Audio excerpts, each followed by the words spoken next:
So getting ready for well connections.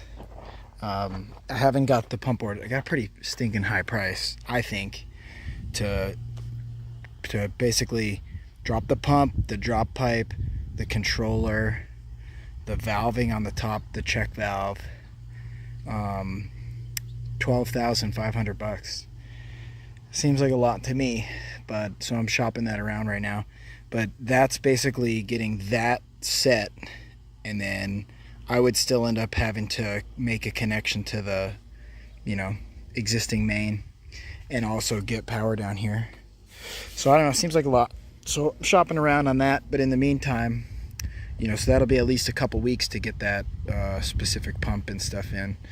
But in the meantime, making the connections to the water main, I'm gonna do, and then I'm just gonna cap it. So that way, when I do get it, it's just tie into the cap. It'll be over there. But basically, I had run this water main a couple years ago now for that building. The original one comes from the main road. It comes up the driveway and goes to the house. So I got a pretty good setup here. You can see way down in there, there's the water main, about 3 feet deep. Because I trenched that thing so deep right here because I wanted to have it nice and deep where all the concrete trucks and stuff were going to be running over it. So I've gone down in there and cut it, and basically I've got the valve off from the main. I got the valve off on the house so the whole house doesn't drain. But the cool thing is I still have the regular main hooked up to the house, so we have water and everything at the house, just not at the second house, which nobody's living in there yet, so it's all good. But so basically right here, what I'm doing is I'm going to cut into there, and I got to cut 14 1/4 inches, which is a little wider than my Bobcat, than my mini excavator trench right here. And then this is my setup that I made. These are not glued in yet. So this is my experience with doing the underground connections. I'd love to just use this T and just kind of flex that main and slip it in one side and flex it and slip it in. But with this 1.5 inches and it being that deep, that's not really going to work. So pretty much what I did was I made up this T, and I'm going to pull 2 inches off the well. So the well will be a 2-inch water to here, and then 1.5 inches up to the new house and 1.5 inches up to the regular house. There's irrigation off of both mains, so it'll be a pretty nice split. So basically I made up this T with a 2-inch T with 1.5 inches reducer bushings to a little piece of 1.5 inch pup, and then a 90, and then a little pup. So basically I just measure, I pretty much try to make this as narrow as I could. I guess I could have got it maybe just under 1 inch more narrow, which would have actually helped. But I kind of do that, and then I mock these up, and then I measure from edge to edge, and then I subtract how far in the pipe is going to go. And that's how I came up with the 14 1/4. So when I cut the 14 1/4 out down there, I'm going to literally glue, primer and glue this elbow in, and then it'll sit like that. Primer and glue this elbow in, and it'll sit like that. And that way, when I primer and then glue, I can slide this straight in. It's not trying to flex the pipe and move it and bend it and spread it and whatever, because that's just not going to work in this situation. So I've seen it done a bunch of times. I'm not sure that, it's like how everybody does it, but it's definitely how this one's going to work. And then I'm going to leave this thing off for like 24 hours just because I really want a super strong bond on this. I'm not looking to have any trouble. Although I anticipate it'll be better because this water main right here gets like 150 psi. It's actually 100 down at the road where it comes through the meter. By the time it gets here, it's about 150. By the time it gets way up to there, it's about 100. With the friction and the elevation loss and all that. So like when this pump is running 60 psi, I just know I'm going to have much less problems with breaking mains. So there's, 1,800 feet of water main between both places and all the way down there. And I've broken a few, just some just burst, and you know, with occasional 200 psi spikes from the municipal water. So this is the setup, but I made the cut and it drained back a lot of the pipe water, so it's too wet right now. You know, it's still half underwater, so I'm gonna leave that alone.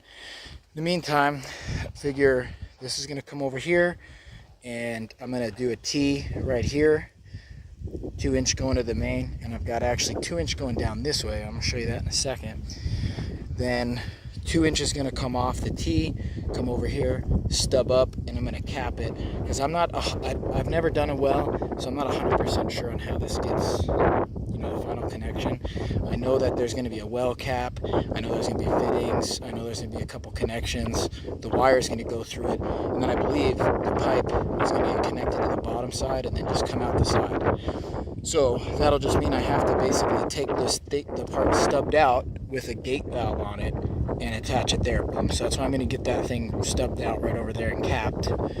And then I put in this valve because this is going to be pressurized this way and right up to that valve. And then I'm going to shut that off, because if I open that valve off, this I've actually run all the way down to be a really rapid pond fill. So I just put 2 inches, I'm gonna tap it right onto the well.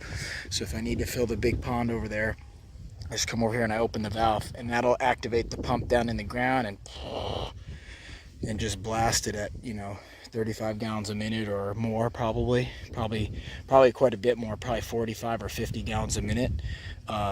Relatively low pressure, and just, you know, be a good way to fill it.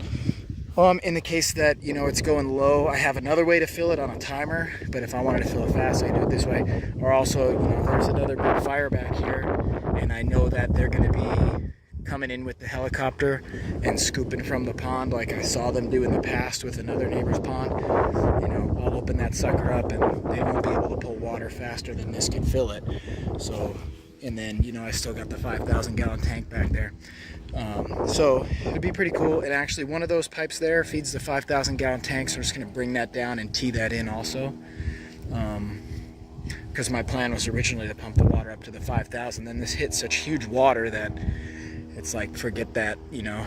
It'd be nice to utilize that tank, but it's just an unnecessary, it's an unnecessary component now that I know how much water I'm making. And that tank, primary goal was for the fire department. It's going to just be straight up fire department tank only, and I won't even tie into it. Probably better, more sanitary anyway. So that's the deal right now. I'm gonna start backfilling this, cleaning stuff up, compacting it, and then by the time I'm done with that, probably that water level will be lower, and I'll be able to go down there and make my connections there and leave it off for 24 hours. So, looking good. Alright, getting there. So, got this one all tied in. That one was really a pain in the butt, being that deep down in there. Wide enough for me to stand sideways but not head on. It's a pain in the butt. Punched it over, teed it in. That pipe I'm burying because I don't really need to leak check it, because it's never going to build pressure because it's a wide open end down here. Right there. It just opens up to fill the pond. This end, I am going to leave some of the connections exposed, and this one I'm going to leave exposed because I'm going to put a box here, on-off box. I tied into the sprinkler or the fire tank line under there. I started burying that already. That one was easy, so I know for sure it's going to seal. And then I just got this conduit stubbed up. That elbow is not glued yet, so that's going to be wires for the pump. So I'll probably, you know, I didn't glue it because when we go to pull the wires, it's going to be easier to pop that 90 off and just pull the wires straight rather than, you know, pull them up. It won't be that hard to pull them up, but there's no reason for me to really glue the 90 on yet. So looking pretty good here overall. That's the stub up. So, you know, the tank connection or the well pipe will come up, probably drop down, go over, maybe put the tank over here on a T, and then tie in this way. Should be clean, should be easy, no big deal. And then I figure if the tank is over there, I'll put the control box over here just to kind of make sure there's room for everything. So, pretty tired. Being videotaped by a crazy neighbor always makes it more fun. I'll say fun will be my word. So I'm thinking about just shoving this dirt back in because I'm confident I got it sealed up. But I'm also thinking about turning on the water and just making triple, double, extra check for sure. And then a lot of dirt to fill, a lot of grading.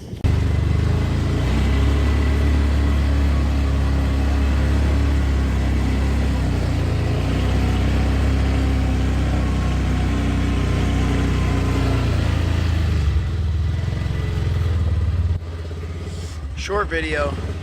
I just been playing around moving dirt, leak checked everything. It's the next day. No leaks. Just moving a lot of dirt, grading some stuff out, kind of leaving a pile there because I think I'm going to build a level platform for the tank and some of the valving, and just a nice platform to put anything that needs to be placed there for the well. Probably concrete it in. So looking decent. Getting there.